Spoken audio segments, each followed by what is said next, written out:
também um fato muito interessante, eu digo o seguinte, que às vezes na vida não temos que escolher o que seremos, temos que descobrir aquilo que está pronto para nós. E quando eu tinha 5 anos de idade, eu lembro como se fosse hoje, eu estava na casa dos meus avós e naquele dia estava ali um tio meu que foi combatente na Segunda Guerra Mundial, meu tio Antônio, e ele falando assim para o meu avô: olha, esse menino vai ser advogado, porque ele fala com as mãos. Isso apagou da minha mente. Eu fui lembrar disso depois de formado, eu nunca mais me lembrei daquilo, porque a minha primeira formação foi na área contábil. Eu sou filha de biólogos, tanto pai quanto mãe, então a tendência, teoricamente, eu acho que era ir para a área da biologia, da natureza, mas eu segui assim o sentido inverso. De criança, quando eu era pequena mesmo, eu sempre falei que eu queria ser advogada. Então eu não queria fazer concurso, eu não, né, hoje o pessoal faz direito para entrar aí numa esfera de magistratura, promotoria, procuradoria, que também são profissões maravilhosas, são profissões lindas, com profissionais incríveis, que demandam também muito estudo, mas nunca quis ir para a área de concurso, eu sempre quis ir para a área efetiva da advocacia, de advogar mesmo. Na época eu falava que eu queria ser advogada das árvores. E a vida foi amoldando e aí nós enveredamos parte tributária e empresarial, que nos dá um diferencial, evidentemente, porque é muito comum um profissional, quando vai fazer uma defesa de um auto de infração, por exemplo, de um imposto de renda, mas aquele profissional ele nunca apurou o imposto de renda. Então, por mais teoria que ele tenha, que é muito importante, lhe falta substrato prático, pragmático de como se apura o imposto, porque a contabilidade, a economia são ciências que elas caminham muito próximo ao direito tributário. Não tem como você atuar no tributário sem um conhecimento econômico e um conhecimento contábil. Então, dentro da advocacia tributária, eu consigo sim atender o Estado, mas consigo trazer ao nosso cliente resultados objetivos. Hoje, uma área que nós trabalhamos com muita força é a parte de recuperação de tributos. E essa complexidade gera oportunidade. Às vezes tem empresas que não é por dolo, não é nem por incompetência, mas pela complexidade, ela deixa de aproveitar algumas oportunidades tributárias. Logo que eu entrei na faculdade, na minha primeira semana, eu já entrei dentro de eu sou formada em Minas Gerais, pela PUC Minas. Logo na minha primeira semana eu já entrei em um escritório de lá como estagiária na época. André e eu já nos conhecemos, assim, eventualmente em um grupo de ordem, de discussões ali jurídicas, né, num grupo de debates jurídicos. Nós nos conhecemos e ele é de origem da contabilidade, o escritório já era formado ali na origem contábil, e eu entrei e nós fundamos juntos toda a parte, todo o setor jurídico. Então nós começamos ali, nós unimos a contabilidade com o jurídico e aproveitamos, né, a larga experiência dele também aí na esfera tributária e começamos a desenvolver aí o nosso crescimento profissional juntos nesse momento. Qualquer empresa, ela tem pelo menos 3 pontos fundamentais que tem que ter constante vigilância para amanhã depois não ter problema. Financeiro, bancos.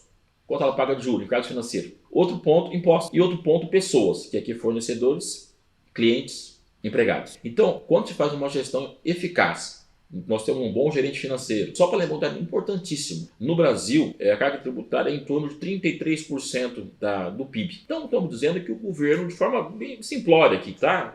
Nos perdoa o economista, que vai ser muito mais pontual do que nós, mas de forma simplória, o governo é sócio em 33% da sua empresa, meu amigo. Simples assim. Então é de extrema relevância que o empresário esteja assim, ladeado, cercado por uma estrutura de assessoria, de preferência no segmento jurídico, porque o jurídico ele vai ter habilidade para contestar, para discutir a contabilidade, ela apura, ela declara, mas ela não vai ter a força de discussão em dados momentos. Então essa assessoria jurídica ela identifica os excessos do fisco. A credibilidade, eu acho que ela é construída, né?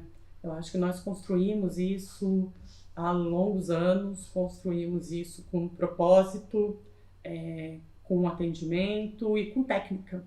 Nós temos pessoas envolvidas, equipes de pessoas envolvidas com capacidade, temos clientes que necessitam dos nossos produtos, das nossas teses jurídicas, da nossa assessoria, e por vezes nós não temos esse produto já criado, nós temos que entender a situação do cliente, entender o objeto social do cliente, entender a empresa do cliente, para ver onde a gente consegue auxiliar. O primeiro ponto é ela passar por um processo de compliance tributário. O que é isso? É a revisão de todos os procedimentos que ela tem adotado na apuração dos seus impostos. Às vezes tem empresas que estão pagando a mais, de forma equivocada, algumas pagando a menos, há uma contingência. Então, depois que ela colocou em ordem a casa, recuperou o que lhe era devido, ou acertou o que era devido, ela começa a chegar. A empresa tem que entender que o imposto tem que estar na conta dela. Esse é um ponto, ninguém vai ficar sem pagar imposto. O imposto tem que estar na conta. Muitos empresas no passado achavam que ficava inteiro aqui, vender sem nota, isso não existe mais hoje. Se o imposto não entra na conta, mais cedo ou mais tarde a empresa vai quebrar. Da forma justa, buscar as melhores formas. Eu vou te dar um exemplo. Existe uma lei no Brasil, desde 2005, chamada Lei do Bem, tá? Que essa lei ela proporciona a algumas empresas que investem em tecnologia uma dedução do imposto de renda da construção social. Muitos escritórios não têm uma equipe com conhecimento contábil, então somente com jurídico. E aí está um grande diferencial, porque quando você se propõe a fazer uma recuperação tributária sem ter um conhecimento contábil, você fica refém, você fica carente, órfão de informações, porque você conhece um pedaço, mas não conhece o outro. Então, esse histórico, esse fato de ter dentro do nosso know-how um conhecimento contábil, tributário, melhore muito a performance da recuperação. Eu acho que o esporte te traz muita disciplina. Te traz muita concentração, muito foco e muita disciplina. E para quem tem ali o esporte numa veia competitiva, eu tenho uma veia competitiva, eu gosto de participar de competições, você saber que você pode virar o placar a qualquer momento, aos 48 do segundo tempo, se a bola ainda está em jogo, você ainda tem chance de se sair vencedor daquele embate. Eu acho que a força de concentração mental, a força mental de se manter em equilíbrio e a disciplina de todos os dias pode parecer algo repetitivo, né? Você fica todos os dias jogando como se fosse o mesmo jogo, não é?